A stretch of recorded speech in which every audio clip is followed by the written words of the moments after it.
The door creaked open like a thunderclap in the quiet afternoon haze. And there he was, Mr. Harlan, my best friend's dad, his broad frame filling the bedroom doorway, as if the universe had conspired to shatter my world in that single, breathless instant.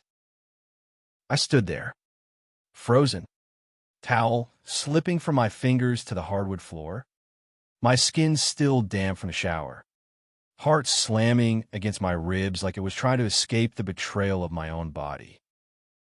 His eyes, those piercing blue eyes I'd stolen glances at for years, locked onto mine, not with the shock I expected, but with something deeper, something that stripped me bare before his words even fell. I've waited too long to pretend I don't see you. Alex, I couldn't breathe. The room spun in that suspended moment. The faint scent of his aftershave, sandalwood and leather.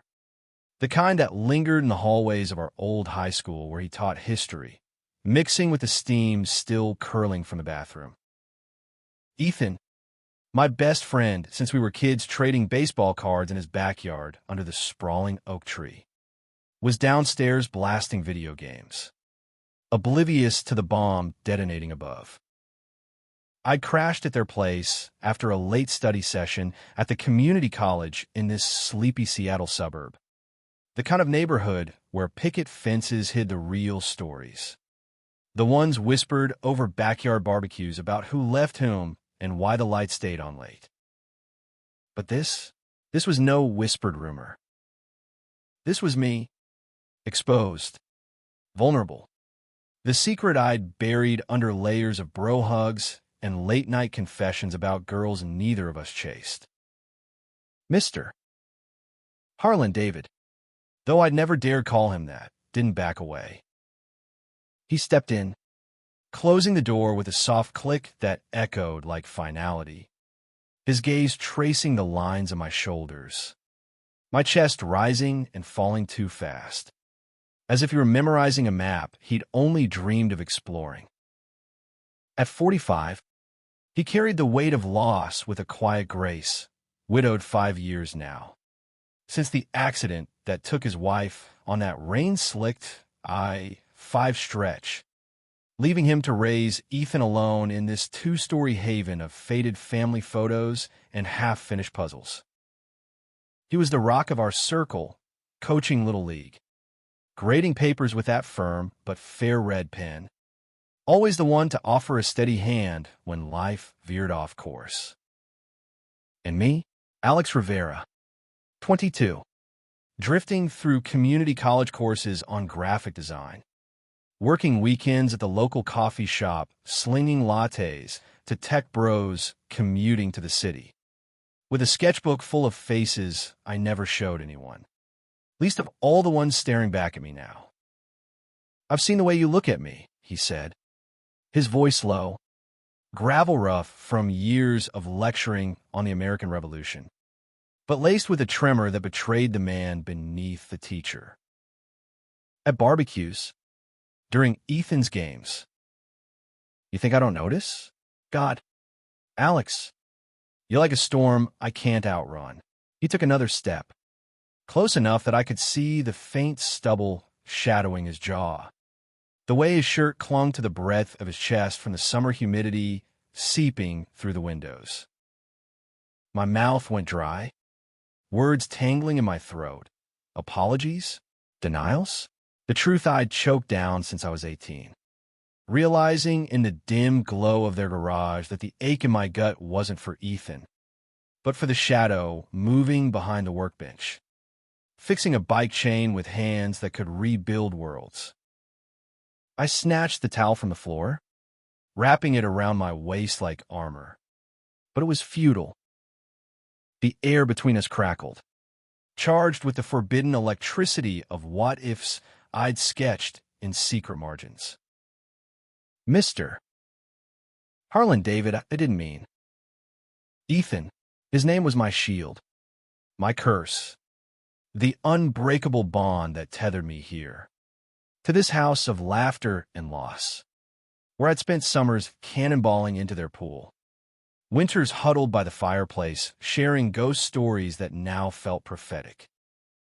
David shook his head, a sad smile tugging at his lips, crinkles deepening at the corners like footnotes to a life etched in quiet endurance. Forget Ethan for a second. This is about us. About the nights I've lain awake wondering if you'd ever say it first. His hand lifted, hesitating midair before brushing my arm. The touch igniting a fire that spread from fingertips to toes, melting the ice of my fear. I leaned into it, traitorous, alive in a way I'd only imagined in stolen moments, scrolling anonymous forums late at night. Heart pounding with the thrill of possibility in a world that still whispered judgments over picket fences. That afternoon blurred into confessions whispered against the wall, his lips finding mine in a kiss that tasted of regret and revelation. Urgent and tender, as if we'd both been holding our breath for years. But secrets in suburbia are fragile things. Gossamer threads stretched taut over chasms of consequence. We pulled apart at the sound of Ethan's footsteps on the stairs, David's eyes promising more even as he straightened his shirt, the ghost of my touch lingering on his collar. Dinner that night was a minefield, lasagna steaming on the table, Ethan's chatter about his latest raid filling the air, while David's foot brushed mine under the table. A Morse code of madness that sent sparks up my spine. I laughed too loud at his jokes, my cheeks burning, stealing glances across the candlelight that flickered like warnings. Ethan, oblivious, 22 like me, with his messy blonde hair and easy grin, the brother I never had, shoveled forkfuls and planned our weekend hike up to Rattlesnake Ledge, where the views stretched endless like the lies we'd have to weave. That night, as rain pattered against the roof like impatient fingers, I lay in the guest room, sheets twisted around me, replaying David's words like a forbidden track on repeat. I've waited too long. What did that mean for him? For the man who'd buried his wife in Forest Lawn Cemetery, who still wore his ring on a chain around his neck. A talisman against loneliness? I'd always seen the cracks, the way he'd linger over old photo albums after too much wine, his laughter hollow at parent-teacher nights. And me, the interloper, the kid from the wrong side of the tracks, whose mom waitress doubles at the diner. Dad long gone to who knows where. We'd bonded over shared silences, him teaching me chess on rainy afternoons, his queen sacrificing for my pawn in moves that felt like metaphors for risks we'd never taken. By dawn, resolve hardened in my chest like the Puget Sound fog rolling in. I slipped downstairs before the house stirred, finding David in the kitchen, coffee brewing, his back to me as he stared out at the drizzle-veiled backyard. "We can't," I whispered, though my body screamed the opposite, drawn to him like gravity. He turned, cup midway to his lips, and set it down with deliberate care. "Can't what? Feel this? Or face it?" His voice wrapped around me, pulling me closer until I was inches away, the counter digging into my hip, his hand cupping my jaw with the reverence of a historian handling fragile parchment. We kissed again, slower this time, exploring the contours of what we denied, his stubble grazing my skin, my fingers threading through his hair, silver strands cool against my palm. It was messy, human, laced with the salt of unshed tears for the lives we'd half-lived. But Ethan burst in then, yawning, demanding pancakes, and we sprang apart like guilty teenagers. David's laugh a touch too bright as he flipped batter onto the griddle. The day unfolded in fractured normalcy, a drive to the trails. Ethan's shotgun blasting indie rock, Me in the back, catching David's eyes in the rear view. A silent pact forming in the space between songs. Up on the ledge, wind whipping our jackets. The city sprawled below like a promise, towers piercing the clouds. Fairies cutting silver wakes on the sound. Ethan hooped, arms wide to the horizon, while Dave and I hung back, our shoulders brushing in feigned accident. "Tell me about your sketches," he murmured, low enough that the gust swallowed it for Ethan. I flushed, the notebook in my pack heavy with portraits of him, profile and lecture hall light, hands gesturing animatedly over maps of forgotten battles. "They're nothing," I lied, but he pressed, his thumb tracing my knuckles hidden for view. "They're everything." "Show me sometime." That sometime came stolen, in fragments. Late nights when Ethan crashed early after shifts at the bookstore, I'd wander to the den where David graded papers, the lamplight casting golden pools on his desk cluttered with red-inked essays and Civil War relics. We'd talk, first about safe things, like the Mariners' slim playoff hopes or the new tie place downtown, then deeper, peeling back layers. He confessed the emptiness after Sarah's death, how grief hollowed him until Ethan's laughter was the only anchor, how he'd questioned everything in the quiet hours, wondering if love had one shape or infinite. I share my fears, the taunts in high school locker rooms, the coming out that still felt like a half-finished sentence, Mom's supportive hugs masking her worry for my future in this conservative pocket of the evergreen state. Our touches escalated, tentative at first, a hand on the knee during movie nights, Ethan's snores rumbling from upstairs, then bolder, his office door locked, my back against bookshelves smelling of aged paper and desire. The first time he undressed me fully, in the dim glow of his bedside clock. It was worship, fingers mapping scars from childhood falls, lips following like prayers. "Beautiful," he breathed, and I believed him, shattered and remade in the cradle of his arms. Our bodies speaking the language words failed. It was raw, fervent, two souls colliding after years adrift. The creak of the bed, a symphony drowned by rain-lashed windows. Yet guilt gnawed like termites in the walls. Ethan noticed the shifts, the way David's smiles lingered on me, my excuses thinning for skipped hangouts. "You okay, man? You've been weird," he said one evening over beers on the porch, fireflies dancing in the dusk like errant thoughts.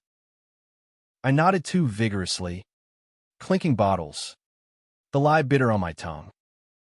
David watched from the kitchen window, shadow retreating when our eyes met, the weight of our secret pressing like an uninvited guest. The fracture came swift, inevitable. It was a Friday, Ethan out with his girlfriend at some dive bar in Capitol Hill, leaving the house echoing with absence. David and I had plans, dinner, just us. Takeout Chinese spread on the living room rug, a bottle of Cabernet loosening tongues and inhibitions. We laughed over fortune cookies, his foot hooked around my ankle, when the front door slammed open. Ethan, early, flushed with anger, eyes wild. "What the hell is this?" He held up my sketchbook, pages splayed like accusations, drawings of David. Intimate, undeniable. The air thickened, accusations flying like shrapnel. "My dad? My best friend? How long?" "Alex? Well, I'm right here." Ethan's voice cracked, betrayal carving lines on his young face, mirroring the pain David wore like a second skin. I stammered, heart in freefall. But David stepped forward, hand on his son's shoulder. Ethan, listen, but Ethan shrugged him off, tears streaking. You replaced Mom? With him. The words landed like blows, dredging ghosts from the grave. Sarah's photo on the mantel seeming to watch with silent judgment. Ethan stormed out into the night, tires screeching on the wet pavement, leaving us in ruins. David collapsed onto the couch, head in hands, sobs racking the frame I'd come to know as unyielding. I knelt before him, pulling him close, our tears mingling on shared skin. I love him, David whispered. Not to me, but to the void. But I love you too. And that terrifies me.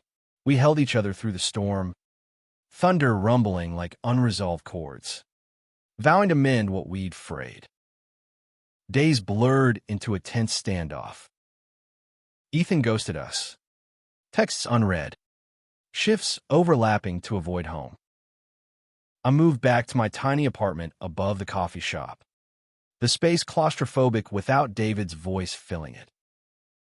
But he came, nightly, parking down the block to dodge prying eyes, slipping in with takeout and stories of reconciliation attempts, voicemails pleading understanding, letters left on Ethan's pillow quoting Whitman on the body's electric.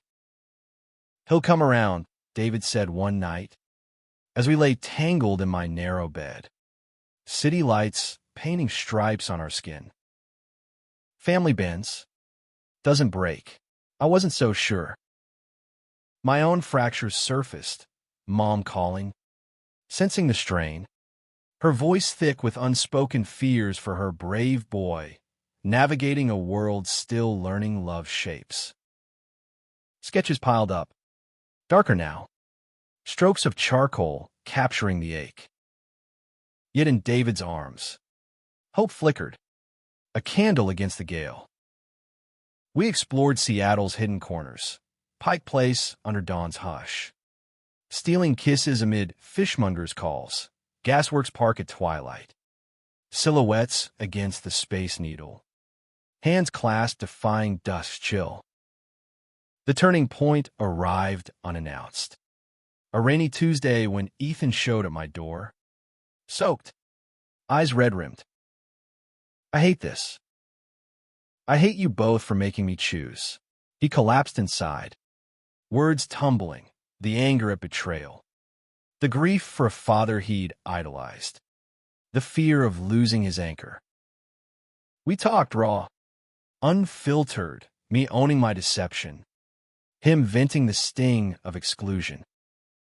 David arrived mid-confession, drawn by instinct, and the three of us sat amid pizza boxes and regrets, bridges rebuilding plank by plank. It wasn't easy. Therapy sessions in a nondescript office near the university, where a soft-spoken counselor unpacked layers of loss and longing. Ethan dated, found his own rhythms. Our friendship scarred but resilient, forged anew in honesty. David and I went public in whispers, first to Mom, her embrace fierce, then neighbors, who raised eyebrows but baked pies regardless. We moved slow, a life unfolding, weekend getaways to the San Juans, ferries cutting waves as we planned futures, his classroom tales shared over my graphic designs, collaborations blooming like wildflowers. One crisp autumn evening, a year to the day of that door creaking open, we stood on the ledge again, Ethan beside us, arm slung over David's shoulder, the other reaching for mine. The city hummed below, alive with lights like stars fallen to earth. To us, David toasted with a thermos of spiked cider, his free hand finding mine, ring glinting new, simple, ours. Ethan rolled his eyes, but grinned. Yeah, to not screwing it up again. In that moment, speechless no more, I knew love wasn't a storm to outrun, but one to dance in, drenched and defiant. It bent us, broke us open, but pieced us whole, father, son, lover, in the unyielding grace of chosen family.